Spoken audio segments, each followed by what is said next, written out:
Welcome to today's episode of Two Guys on a Porch, where we're going to try 3 expressions of Kentucky Owl, 3 great blended whiskeys, and at the very end, please stay tuned for a very special surprise from our special guest, John Brittle.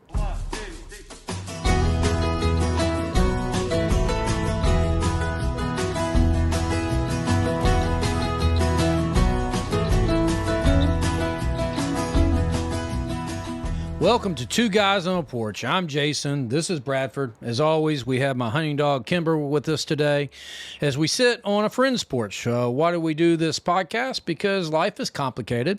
And so we sit on a porch with a glass filled with something with the flavor of friendship, a fellowship stick, or cigars is what everybody else calls it, and we figure out life, or at least try to. Today we're sitting on the porch of a very good friend, John Brittle, here at the Whiskey House. Thank you for having us today. Happy to have you on our porch. We really are. We're honored to have you on our porch.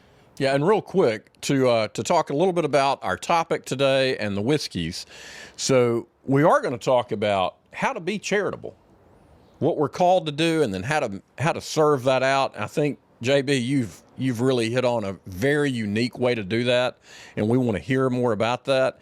And we're going to taste 3 expressions of a very popular whiskey, Kentucky Owl. We've got Magistrar, we've got Batch 12, which is the most common Kentucky Owl you're going to find, and then we've got a very special gift that JB has shared with us, which is the early bottling of Kentucky Owl Batch 8 that we're very excited to try. And JB, I'm interested to hear some insight from you too on the history of Kentucky Owl. It hadn't been around that long. It was bought in 2017 by Stoli, and I don't think they make anything currently. It's all blended, and so none of it has an age statement because it's got from 4 years to 14 kind of in there. Right. That's my understanding. And just for disclosure, I'm a realtor, but I raise We funds. won't hold that against you. I raise funds with whiskey How do you do that? As a super fan. At the Whiskey House, and we've been doing this almost 10 years now, we decided, kind of like you guys decided, that sitting on a porch with the sticks is a good way to commune with your friends and family. We decided that I did, and then my friends joined me, that if we put whiskey in a place, we can have an experience, and we can auction that experience off at charitable events, and the organization can collect the money, and then we can host that tasting for 10 people usually. It was not drawn out. There was not a business plan. We just started doing it, and it grew on its own, and it grew into the largest collection of open whiskey bottles in America, if not the world. And we just feel that a lot is given to us, and a lot should be expected of us. Luke 12:48. Thank you very much. And we believe in that.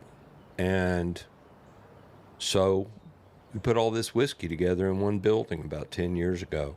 This is the 4th iteration of that. I'm confident it's the largest collection of open whiskey in America, if not the world. I've got friends who have a lot more whiskey than we have, but they have 10 or 20 or 30 open, and the rest is stored away in some vault. We open everything that comes here, and we allow our charity partners, to auction off tastings here, and then we host the tastings. Yeah, and to put some hard numbers to that, you correct me if I'm wrong, but since 2018 through last year, you guys had raised $2 million for various charities in Nashville. A lot. And with a goal to do this year 50% of what you had done in the previous 6. So y'all want to do $1 million this year. We're on target to hit that $1 million.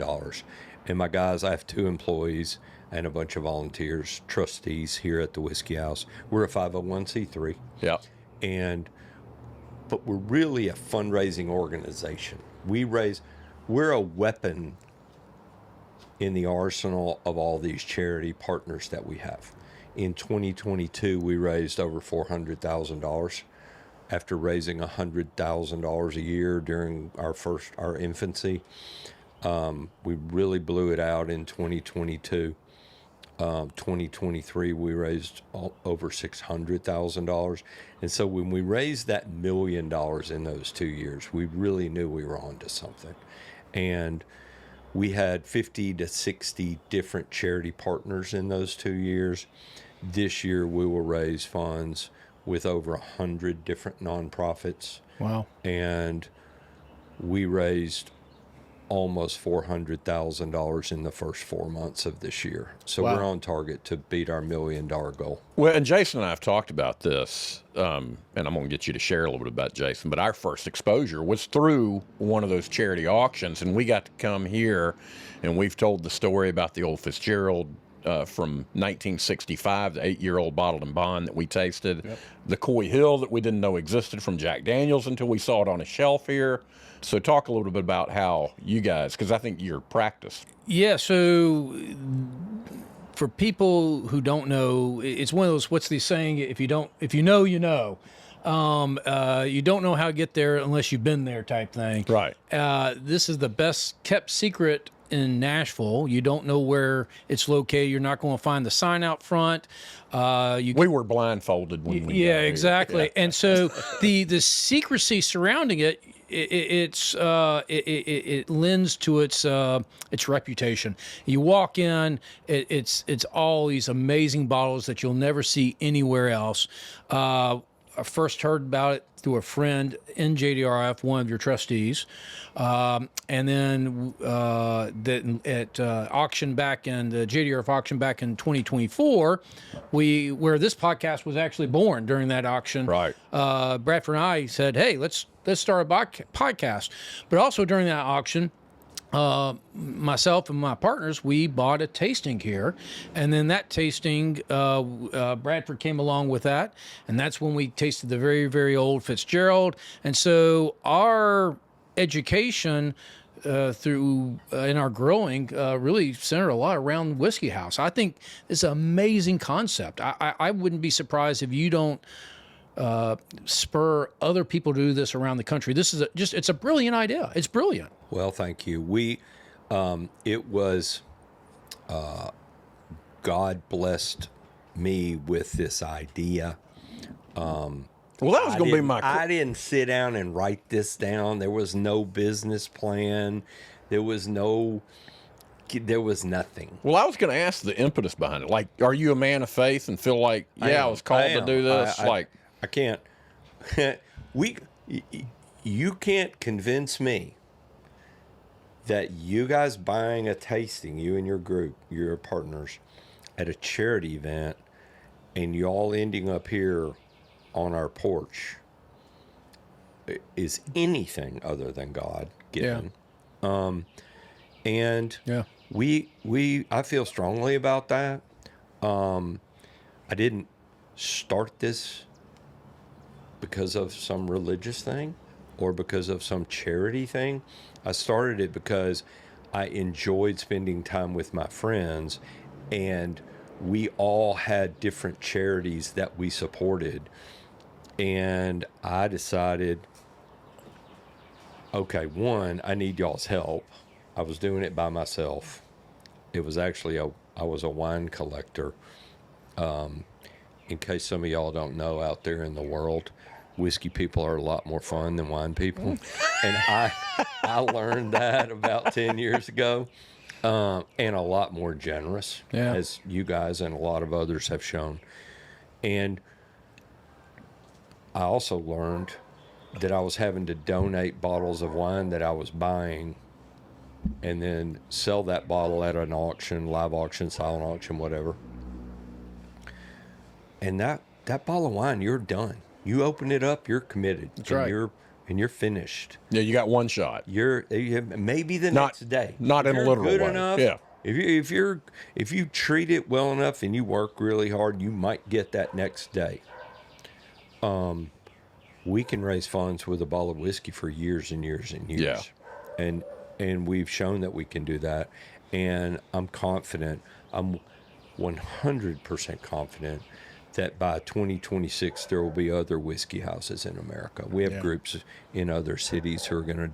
Yeah, that's what I'm saying. It's too good of a concept. We're getting the template put together. We'll have it. Our 501c3 can be an umbrella type thing. Yeah. And when we go to Baltimore and we go to Dallas-Fort Worth and we go to Austin and we go to Boise, Idaho, and we go to Atlanta and we go to Orlando, those people will all be under our nonprofit umbrella. That's awesome. You answered a really important and I think significant question I had about how do you decide what charities to support, and as you gain more affluence, you live there. And I want to get back to that, but let's go ahead and start tasting some of these whiskeys. And I see, JB, I grabbed one. Yeah, I see you've already started tasting. One, and so I wasn't going to get left out. All right, so we're going to do the Magistrar. Yep, first. that's the first one. So basically, Dixon Dedman, a remarkable guy. I've never met him, but I'd admire him. So Kentucky Owl was one of those bourbons back in the day. Charles Mortimer Dedman founded back whenever, before Prohibition, and Prohibition killed him. All the bourbon got confiscated, and when it got confiscated, that warehouse where it was being stored burned, so Kentucky Owl was no more.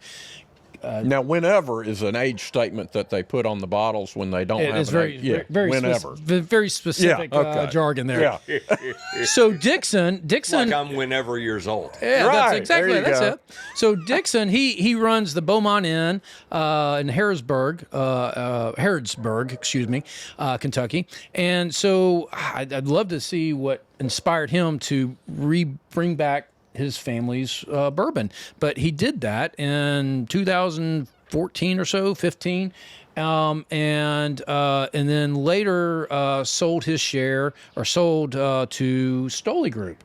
And then when Charles McKinney, the CEO of Stoli, came in, wanted to do something different, wanted to be, in his words, disruptive, and so he had John Ray, who was formerly of Four Roses, they're a master blender, come in with Maureen Robinson to blend a bourbon with Scotch barrels.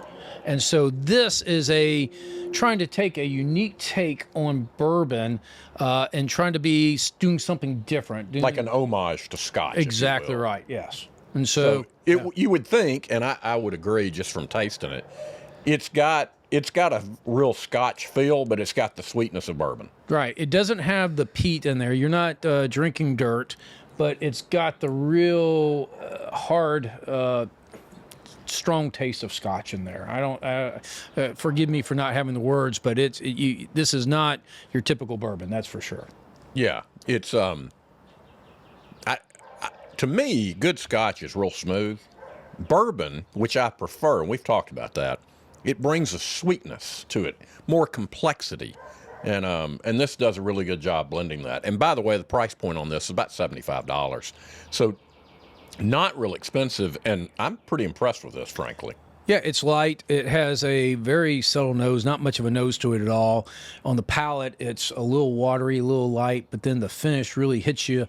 Again, not so much dirt, but it's a lot of, I don't know, I would call it maybe burnt dirt. I mean, it's but in a good way. I mean that well. Isn't that what peat is? Burnt dirt? Yeah. dried And out I don't dirt. pick up that on here. But it's it's not liquid dirt. When I drink, those really peated scotches, it's liquid dirt. Yeah. This has got the charred. That's a better proper bourbon term. Charred. There you go. Charred dirt. So, JB, have you had this before? No, this is What'd the you first think? time I've had this. I can drink this. There's a lot of Wow. There's High a lo- praise, JB. there's a lot I of- can drink this. There's a lot of burnt dirt out there. I will not drink with you. Yeah. I did not pour this out. You'll notice I finished this almost. Did not give it to this beautiful dog you have. There's a lot of scotch I don't drink because I'm not a fan of big peated stuff. Stuff being a vernacular. It goes with Middle whenever Tennessee. age statements. Yeah.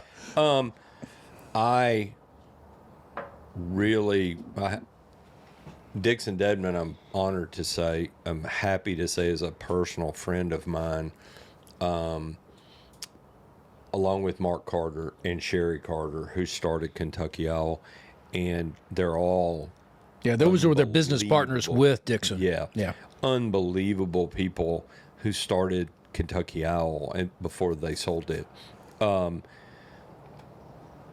I normally don't pick up scotch to drink, but I'm also a Tennessee boy who grew up drinking Jack Daniels and then graduated to the other great bourbons in America. I didn't understand that there was non-peated scotch. Yeah. So I missed the whole part about Yeah. the Balvanys and the Glenmorangies Yeah. and all Yeah. that. I was like, Spice wow, Eye, Highland. Wow.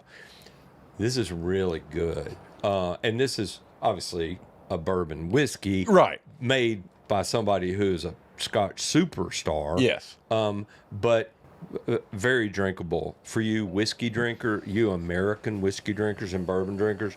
Very approachable thing. Not if I and we do blind tastings here every month. If I blind tasted 100 people on this, which I do regularly, nobody's gonna say Scotch. You don't think? I don't think so. You say that, it reminds me, it drinks a little bit like a Stranahan's. Yeah, well, absolutely. And we just did a blind tasting of 3 years of Stranahan Snowflake, and I'm a huge Stranahan's fan. Yeah. If you want to do a Stranahan's tasting, you say the word. I can make that happen. I have every experimental that Stranahan released in the last year, so someday we'll talk about that. This, you asked a question, and I chased a rabbit. I like this. I'm a bourbon drinker. Yeah. I'm a Tennessee whiskey drinker, and I like this. I didn't think I would, but I do.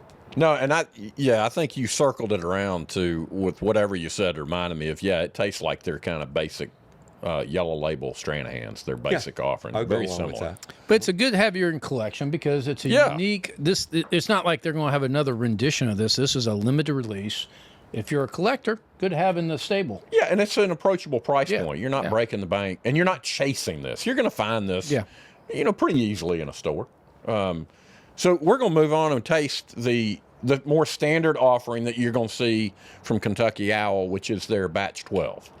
You're going to see this in a store. If you find it on a shelf anywhere from $120, more likely you're going to have to chase at a secondary market, and it's going to be in the $300 to $400 range. But if you find it, as I did fairly recently at a ABC store in Alabama, you're looking at about $120, $130 a bottle.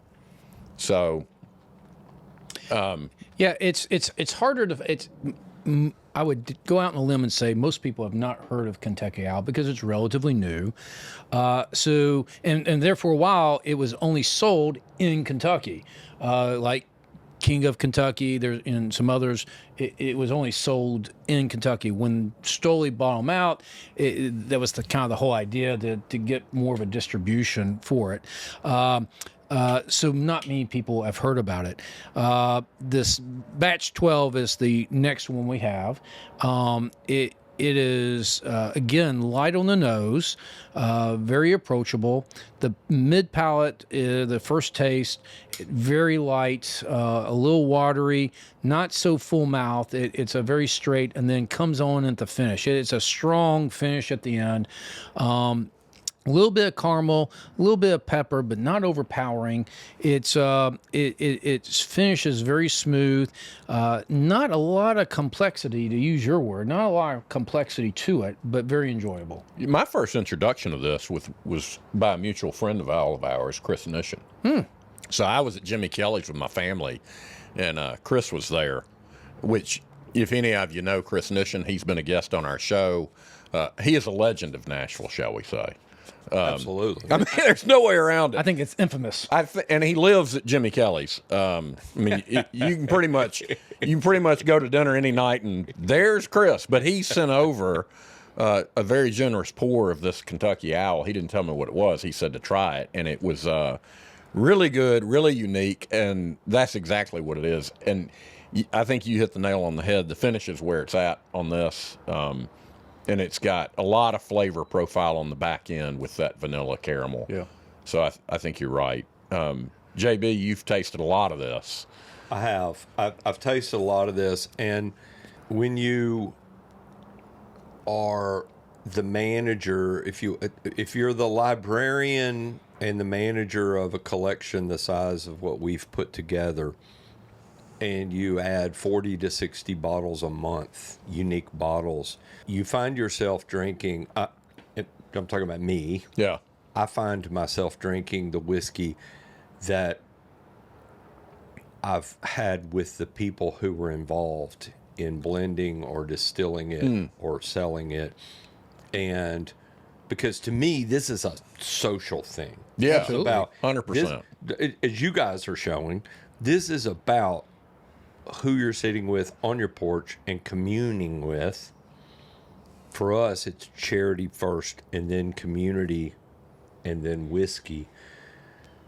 And when I met Dixon Dedman and Mark Carter and Sherry Carter over the last 10 years, those three people are all phenomenal human beings. Yeah. And when you get to spend time with people like that, and Mark and Sherry Carter came out of the wine world in California.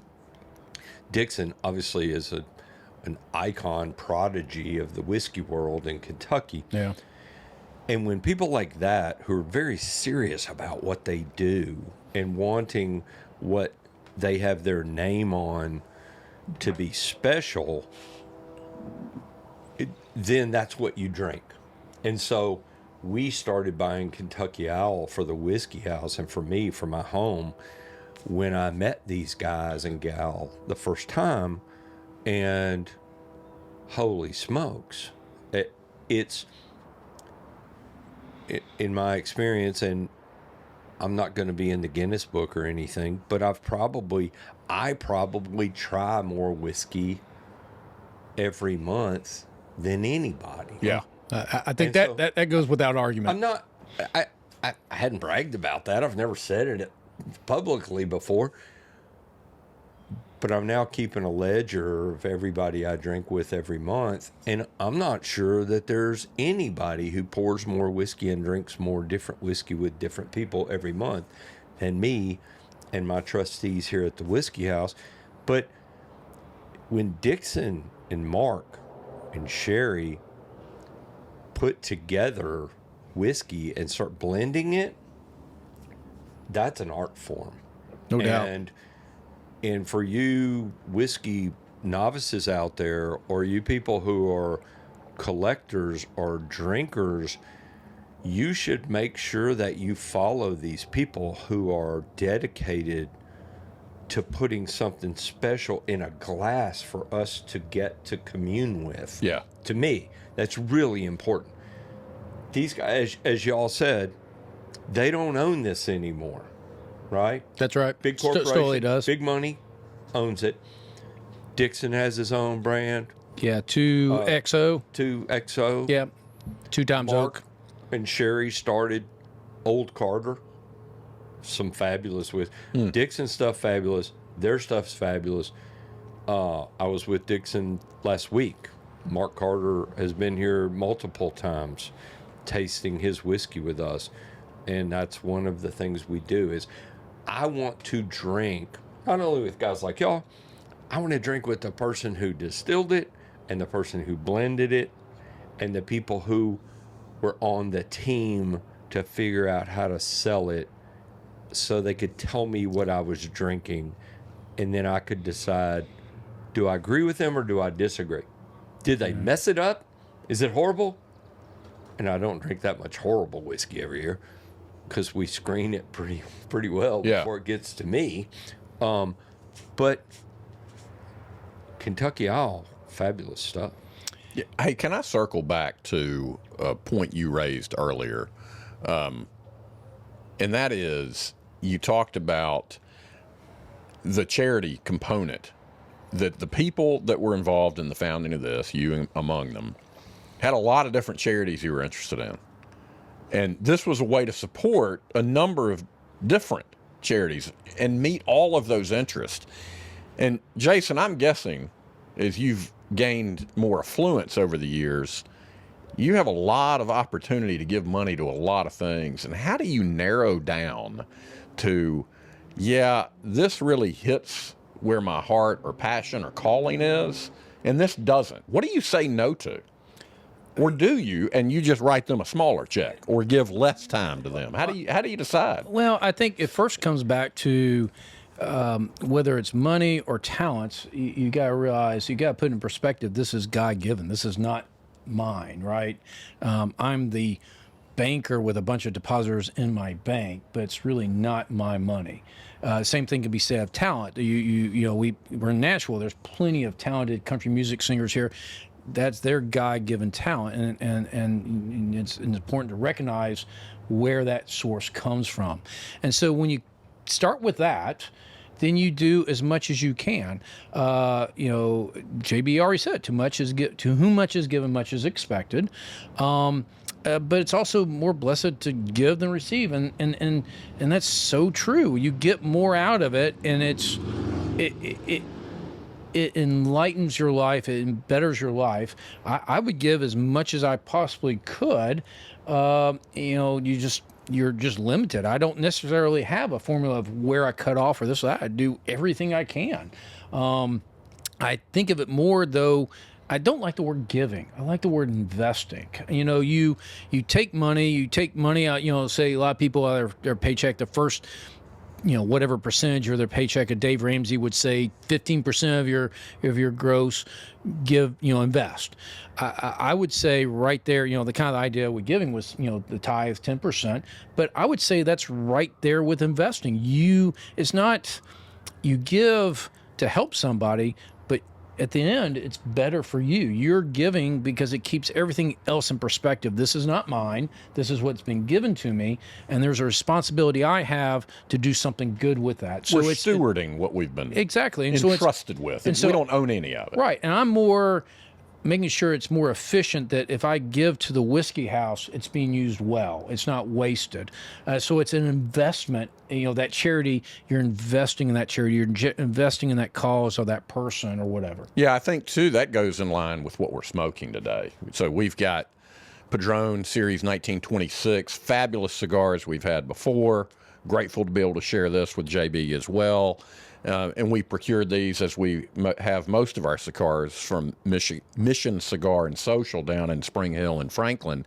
And those guys, they kind of answered a calling because they were on a mission trip in Mexico, sitting on top of the roof that they had worked on at a building there, and thought, you know what, we need to build community, and cigars is the venue, the conduit through which that can be done. And granted, they're a business, but we help support their business/mission by buying cigars from them. Yeah, absolutely. I worked for a company, and they gave me a good lesson, and I think I was doing this to some degree, but it was when I was younger and began making a little more money. And you have a lot of people, and churches are notorious was the word I was going to use, but that's not the right word. They're trying to fill needs, be it, we need people to teach Sunday school. We need people to host missionaries. We need people to, be in the nursery. And, most of the time they get up and they give their little guilt trip. That's not what they mean to do, but that's a little bit what it feels like, because you don't want to do what they're asking you to do. And I think it boils down to, we're all called to do things a little differently, and we're all gifted a little differently. Do what you've got a passion to do, and then pour yourself into that. Absolutely. If you can dig ditches, by all means, be the best ditch digger there is, and dig ditches for other people. You don't have to be a country music star. You don't have to have that phenomenal talent, but God's given you some gifts, and you do what you need to do to help others. 100%. What do you think about this batch number 8? Have you tried it? I have tried it.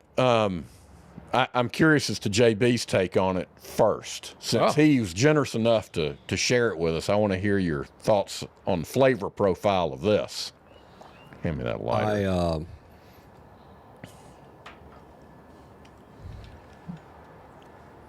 When I tasted these first Kentucky Owls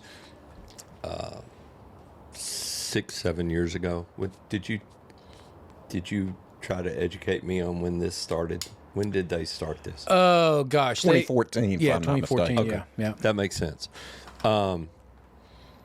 I started collecting whiskey, when I say collecting, I mean collecting and opening whiskey and pouring it with my friends and people who were donating to charities. And I found Kentucky Owl, and I started drinking different single barrels of different stuff. And all of my whiskey freak friends, and some of y'all may be whiskey freaks. Y'all got probably whiskey freak. We're trying. You got whiskey freak fans. We like whiskey. That's about as far as it goes. What we have here is we're whiskey super freaks. And the whiskey super freaks, what I determined in my research is that buying single barrels is cool. Everybody wants their own single barrel of stuff, right? We have had all of the famous distillers in America have been here. We get to sit in the whiskey chapel, the spirit chapel, and commune with and learn from the distillers. But the people who I've learned the most from over the last 5 or 6 years are the blenders. And don't get me wrong, I'm sure y'all's single barrel of whiskey is the best single barrel that was ever done of Knob Creek or Four Roses or Weller 107 or whatever your single barrel was. It was probably the best one. You can come here to the whiskey house and be challenged on that because we can blind taste you with a bunch of serious ones. But people who blend whiskey are artists. Indeed. And the Kentucky Owls are great because the people who sat at a table and blended it, and that to me is the most amazing thing of the whiskey world.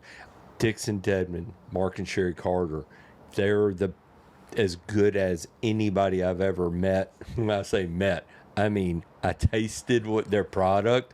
They're as good as anybody I've ever seen. And if you get the opportunity to buy early Kentucky Owls, oh my God, I say that with all reverence, you should do that.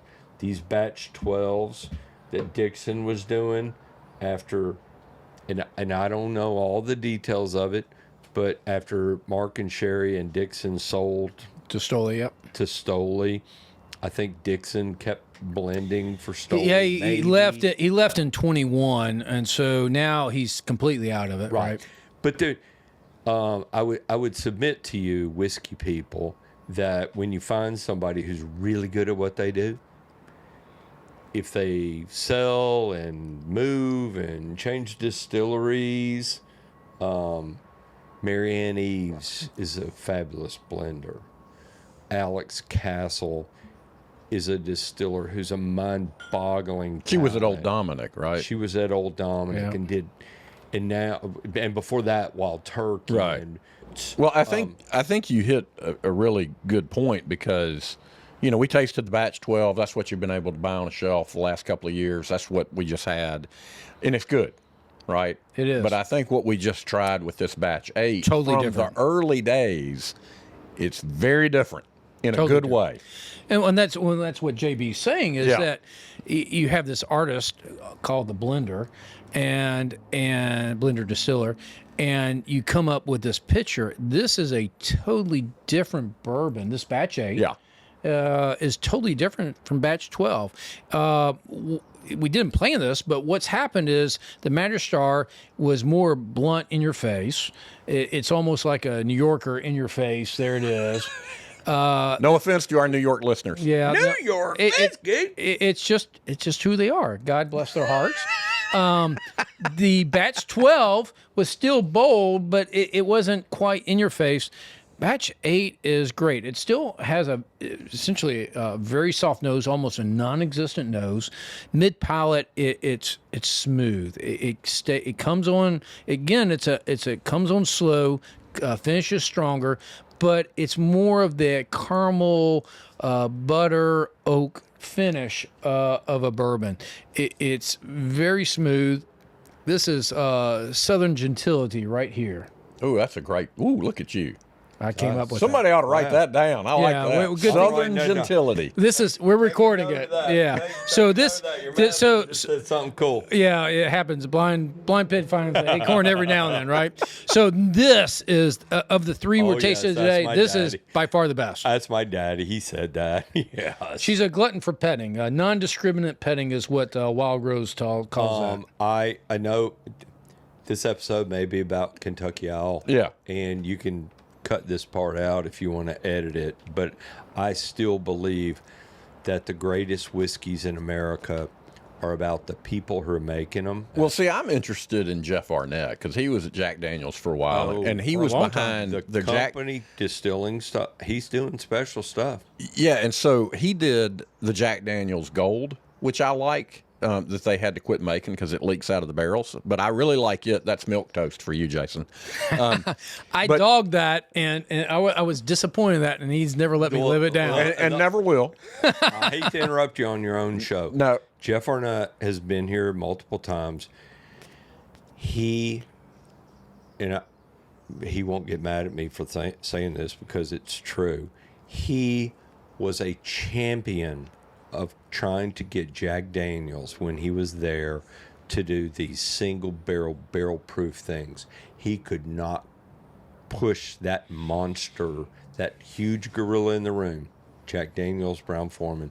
He could not get them to release barrel proof whiskeys. Well, And they didn't do it until right when he was getting ready to leave. and he was behind Triple Mash and Bonded. oh yeah, and all see, that and famous we stuff. love Bonded. Bonded, All that Bonded is Bond phenomenal. phenomenal. And I probably drank too many Jack and Cokes as a young person. And I did. And then as a grown up, I didn't want that sweet anymore. And I'm about sweet and heat. And at some point, if people say, oh, well, JB liked it, I must like it. That's usually high proof, but sweet. I just use the term sweet and heat. Jeff Arnett was instrumental at Jack Daniels when he was the master distiller there in pushing them towards these barrel proof Jacks. Was that where Coy Hill came out when he was there? It didn't get released until he was already gone. But he was But behind he was it. the guy. Coy Hill is the highest proof that Jack Daniels releases for those in reference. Yeah, kind of. I don't know if this was their intent, but I would put it competitively with a Willet in terms Yeah. of a really flavorful, high proof whiskey. Yeah, 130 proof whereabout. As Yeah. a layperson who's just a super fan of these distilleries, they don't make that much money on these single barrels. Yeah. Lots of people have quit doing it. Barton 1792. They don't even do tours anymore. Wow. They can't do these single barrels. And if y'all have done barrel Yeah. picks at these distilleries, they can only do 2 a day. Yeah. And that's not that many a year. And they send out samples to stores, but it's not where they make their money. They make their money on the bar whiskeys. And But the whiskey freaks want a single barrel. yeah. Well, it's fun to do. Going back to one thing you said, this batch 8 is 121 proof. So this is not a low proof. This is not. And I would have never guessed it Yeah, at that. exactly. So circling back to how we were talking about how smooth this is, so how approachable it is. 121 proof. That's a pretty loaded. Should bourbon. kick your ass. And it probably is while I'm sitting here, but it doesn't taste like it. Yeah, maybe it'll kick you later. Right. Yeah. Right. I drove here, but I'm Ubering home. I got an idea, Bradford.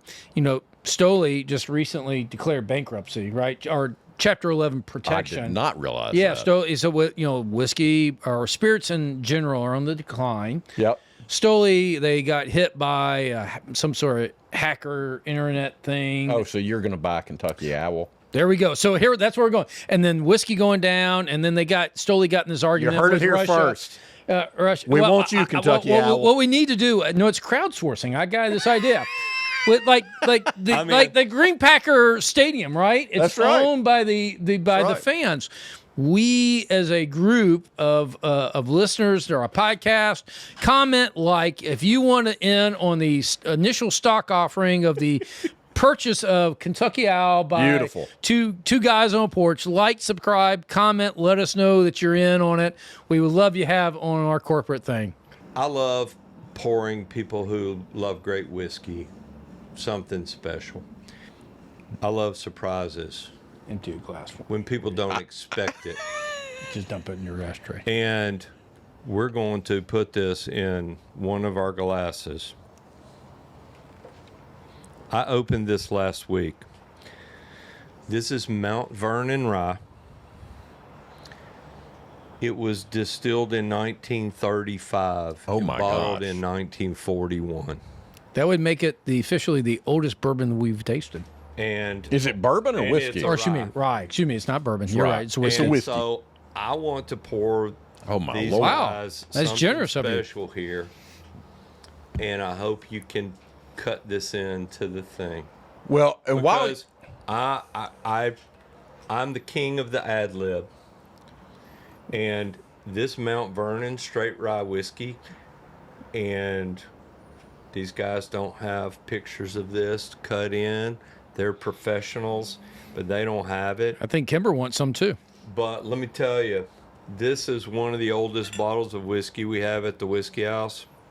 And Thank to you. thank these two guys for what they do and for coming to our porch, I want to try this. Well, and along that line, because, you know, as we head toward the end of the episode and we're talking about how to be charitable, just our experience here today, but even last time, the idea of generosity being just doing that without trying. And JB, you have been more than generous every step of the way, sharing with us beyond what we could have expected. So very grateful for that. Thank you for sharing this. This is amazing. I mean, this is cheers. prior to World War II, and we're Yeah. about to pour this back. Cheers Cheers. to that. My goodness. Well, This is what we do here. and to that extent, two guys on a porch would like to do what we can to forward your cause and charity. This is nothing you don't have, because quite frankly, we can't outdo anything you have, but we'll contribute to your cause. Two guys on a porch would like to donate this bottle of 10-year-old Purple Top. Oh, thank you very And much. so one can never have enough Purple Top. You can't. And so we donate this. This is we know this is one of your favorites. It will go amongst your shelf. I know it's not something unique, but in the spirit of doing what we can to forward your cause, thank you for what you do. Well, thank you very much. Cheers. And I will add to this, as an answer to this, Drew Colesveen is a personal friend. He was here. And who is he? Drew Colesveen is the master distiller, owner of Willett. He married Willett. Gotcha. Yeah, Right. no, married His him. mom was a Willett. Yeah. Drew was here this week to all hours of the night. We drank the crazy stuff. This is special. Thank you very much. We will use this. We will raise a lot of money with this. And All right, somebody's got to tell me. I don't like rye. Right? You'll like you this. didn't like No, rye no, no. until a minute ago. You'll like this. This is not I've tasted it already. okay. Twice. Yeah. Because the first time I liked it. And I thought, I don't like rye. I shouldn't like this, but I did. So I had it again. I wouldn't know this was rye. Yeah. How'd they do this? I don't have any idea. All I know And they're is all that- dead if we were to ask All I them. know is Mount Vernon brand straight rye whiskey bottled in bond under supervision of the U.S. government. National Distillers, Baltimore, Maryland. On the back it says distilled by the Hannes Distillery Company, bottled by National Distillers, Baltimore. In the 30s and 40s, this was the best, one of the best whiskeys made in America. I mean, it's remarkable. Yeah. Oh, it's remarkable. I bring it to you because I like drinking great whiskey with great yeah. people who are trying different things. Well, thank you for sharing. Yeah. Well, I mean, you're very yeah, welcome. this is- I know this wasn't the plan for this No, episode, this is great. but after drinking my friend's whiskey here with you guys, I wanted to share the rarest bottle we opened in the last couple of years. We're honored. And that's this. Cheers. Cheers. Thanks for being here. Well, this is wonderful. This is roses on the nose. Rye has the typical pine taste to it. This does not have that pine taste to it. I would not identify as a rye as well. No spearmint, no peppermint. Yeah, that's the typical thing. Yeah, none of this. This is, I would have said, this is a wheated bourbon. It doesn't have that bread taste to it like a wheated. It's light, but it's more on that full mouth side of things. Nice full mouth finish. But smooth. It doesn't come in. It's bonded. It's 100 proof, and so this is again very approachable. I'm gonna go with my 2-point scale. This is good. Yeah, 2 point. Good, bad. I like that. Yeah, keep it simple. Wow, this is phenomenal. It's amazing to me that a whiskey this old could hold its flavor. A wine in a bottle that's open. You could not say that about wine. Oh, it's so good. Y'all can do the research on this later. I found these online last year. It's a wine sealing thing. It seals on the inside, and then you fold it down on the outside. Oh. And it's one of these things. It's one of these products. So it seals it pretty well. It seals it really well. And for anybody out there drinking old whiskey, the problem that makes it bad, that lets it become bad, is the cork and the air getting into it. And so you've got to seal it. Yeah. And this one, the cork is smaller than any other cork we have in the whiskey house out of 6,000. So we've tried to find a way to get this rubber thing down in here and then fold it down over. But a special whiskey. Yeah. Yeah, no kidding. For a special cause. And So yeah, this finish has, now that I've had time to enjoy it, it does have a little bit of a spearmint, not pine, but spearmint finish to it. I might have to have more to taste that. Well, if JB doesn't slap your hand getting to it. Good luck with that. Yeah. I wonder if there's a George Washington connection to it being Mount Vernon. I wondered that when he said that. Oh, no, that's where it came from. That's where it started. How it ended up in Maryland, I don't know exactly the details, but that's where that came from. Wow. Well, as we close it out, we couldn't have closed it out with better whiskey than what we just tried. Absolutely. JB, thank you for spending your afternoon with us on your porch. Honored to have you. Indeed. Honored to have you. And we thank you guys for joining us, Two Guys on a Porch. Cheers. Cheers. Life is much better with friends, a drink and cigar, and some Two Guys on a Porch swag. Let us know what your drink and cigar of choice is at twoguysonaporch.com, and you'll be entered into a drawing to get some Two Guys on a Porch swag